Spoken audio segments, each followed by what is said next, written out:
नमस्कार दोस्तों, आप सभी का स्वागत है मेरे एक और नए वीडियो में। जो नए हैं वो चैनल को सब्सक्राइब जरूर कर लेना और जो पहले से सब्सक्राइब किए हुए हैं उनको ढेर सारा नमस्कार। तो चलिए आगे बढ़ते हैं वीडियो में। अगर आप अपने जिंदगी में झांक कर देखोगे तो दोस्तों तो एक ऐसी कंपनी है जो हमेशा आपके हर कदम कदम पे साथ देती है। ऐसा लगता है कि अगर ये कंपनी हमारे जिंदगी में ना होते तो हमारी जिंदगी अधूरी होती।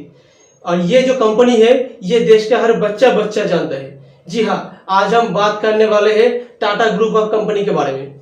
ऐसी कौन सी खास बात है इस कंपनी में जो आज 200 साल हो चुके हैं, जो इतनी बड़ी कंपनी के रूप में इंडिया में अपने बिजनेस कर रही है। चाहे वो आप ट्रैवल में ले लो, आप कहीं घूमने जा रहे हो तो कार, बस, ये तो है ही टाटा मोटर्स की। इसके अलावा अगर कोई आपको माल भी भेजना होता है वो उसके लिए है ट्रक। और इसके अलावा भी विस्तारा और एयर इंडिया जैसे एयरलाइन भी है। अगर आप चाय पीती हो तो वो भी है टाटा टी। जो आप डायमंड पहनते हो या ज्वेलरी पहनते हो तो उसके लिए तनिष्क जो टाटा कंपनी की है। हम अगर कोई ड्रेस खरीदते हैं तो वेस्ट साइड वो भी टाटा का है। हम अगर कोई घड़ी पहनते हैं सोनाटा, टाइटन या फास्ट ट्रैक तो वो भी टाटा कंपनी ही बनाते हैं। यहाँ तक कि खाने में जो नमक डालता है वो भी टाटा कंपनी का ही है। एक तरह से देखा जाए तो सुबह से लेके रात को सोने तक ये हर कदम पे हमारे साथ देती है टाटा कंपनी का कोई ना कोई प्रोडक्ट। 1868 में जमशेदजी नसवानी टाटा ने इस कंपनी को शुरू किया जब वो 29 साल के थे। इसके बाद धीरे धीरे यह कंपनी बहुत बड़ा होता गया, जबकि इस टाइम पे 100 से भी ज्यादा कंपनी है इस टाटा ग्रुप कंपनी के अंदर। इंडिया की जितने भी सक्सेसफुल कंपनी है ये टाटा ग्रुप ऑफ कंपनी उनमें से एक है। आज इस जगह पे पहुंचने के लिए इस टाटा ग्रुप ऑफ कंपनी को 200 साल लग गए। 1822 सन में गुजरात में जन्म लेती है नसीरुद्दीन टाटा। जब वो छोटे थे तो उनको हमेशा कुछ बड़ा करने की सोच था, तो इसीलिए 20 साल की उम्र में उन्होंने अपनी गांव को छोड़ के मुंबई पहुंच गए। लेकिन वो अकेला नहीं थे, उनके साथ उनकी बीवी और बच्चे भी थे, क्योंकि उस जमाने में छोटी उम्र में ही शादी हो जाती थी, तो इसीलिए उनकी बीवी और बच्चे भी उनके साथ में ही थे। पहले उन्होंने कॉटन एक्सपोर्ट की बिजनेस को शुरू किया, जिनके ऊपर उनके बहुत ही ज्यादा इंटरेस्ट थी और वो बहुत ज्यादा सक्सेसफुल भी रहे।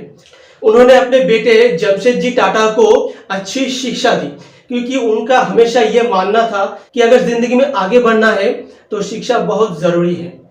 उनकी बेटे जमशेदजी टाटा की पढ़ाई कंप्लीट हो जाने के बाद उन्होंने अपने बेटे को बुला लिया और उनको हांगकांग भेज दिया एक बड़े से बिजनेस सेटअप के लिए। लेकिन मजे की बात यह है कि उनके साथ भी उनकी बीवी और बच्चे थे, और एक दूसरे देश पे जाके बिजनेस सेटअप करना एक बहुत ही मुश्किल और चुनौती भरी काम होता है। लेकिन जमशेदजी टाटा भी इसके ऊपर पूरे खरे उतरे।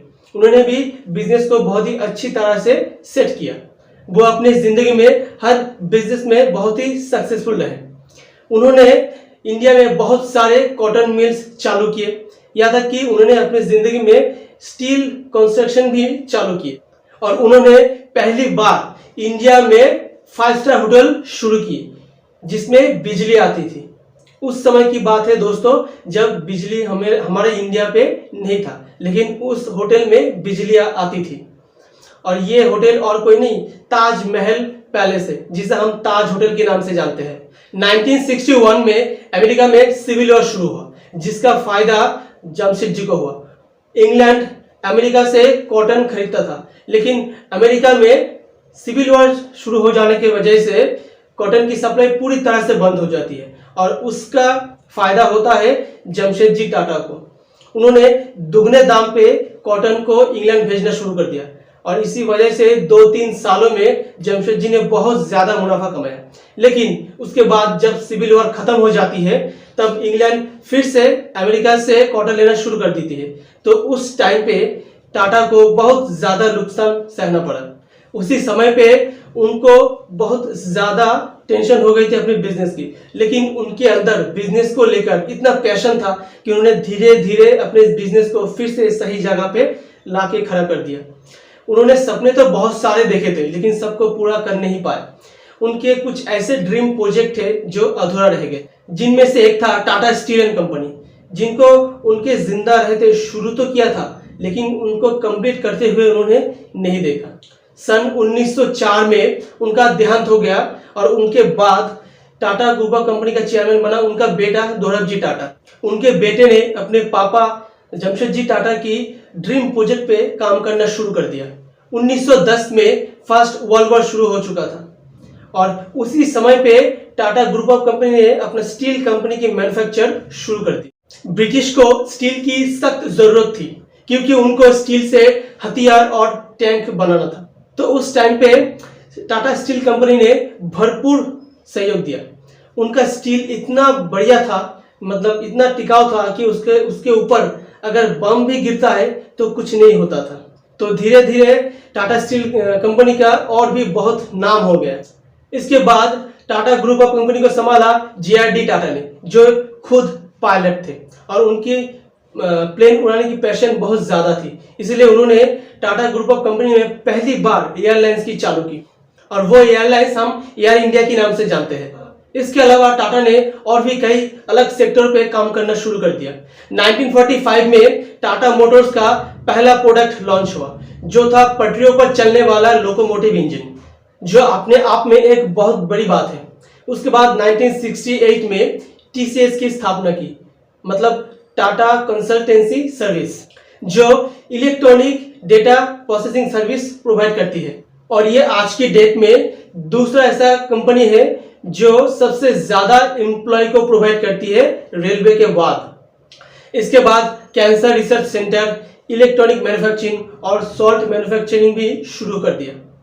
ओवर द इयर्स बहुत साल धीरे धीरे ऐसे चलता रहा, लेकिन कुछ सालों बाद जो नेल्को कंपनी है टाटा की, जो रेडियो मैन्युफैक्चर करता था, उनकी मार्केटिंग शेयर 2% तक आ गिरा, जबकि पहले उसकी शेयर 20% तक था। इसीलिए जमशेद जी की एक पोते थे जिनको बुलाया गया था कि नेल्को की अब जो हालत है वो फिर से सही हो जाए। और हम बात कर रहे हैं उस इंसान की जो है रतन टाटा। सन 1971 में उनके ऊपर यह जिम्मेदारी थी कि नेल्को को फिर से 20% शेयर तक ला के खड़ा कर दिया जाए, और उन्होंने आते ही रेडियो मैन्युफैक्चरिंग को बंद कर दिया और सैटेलाइट कम्युनिकेशन पे काम करना शुरू कर दिया। और ऐसे ही देखते देखते 3-4 सालों के अंदर फिर से नेल्को की शेयर 20% तक के आके खड़ा कर दिया। और ऐसे ही धीरे धीरे वो और भी बहुत सारे काम किए, और JRD टाटा ने अपने रतन टाटा की ऐसी कैपेबिलिटी देख के उनको 1991 में टाटा ग्रुप ऑफ कंपनी का चेयरमैन घोषित कर दिया। सबसे पहले उन्होंने इंग्लैंड की एक सबसे बड़ी टी कंपनी टेटली उनको खरीद लिया। उसके बाद यूरोप में एक बड़ा स्टील फैक्ट्री था, उस कंपनी को भी उन्होंने खरीद लिया। और उसके बाद आता है एक इंटरेस्टिंग पार्ट, यूके की एक कंपनी जैगुआर लैंड रोवर जो यूके में मैन्युफैक्चर होती है, तो उस कंपनी ने उस जैगुआर लैंड रोवर को बेचने का सोचा। तब उस कंपनी में जो वर्कर्स काम करती है उन्होंने अप्रोच किया उस कंपनी को कि हमारी कंपनी को टाटा कंपनी टेक ओवर करे, यानी खरीद ले। तो टाटा ग्रुप ऑफ कंपनी ने भी वही किया, उस कंपनी को खरीद लिया।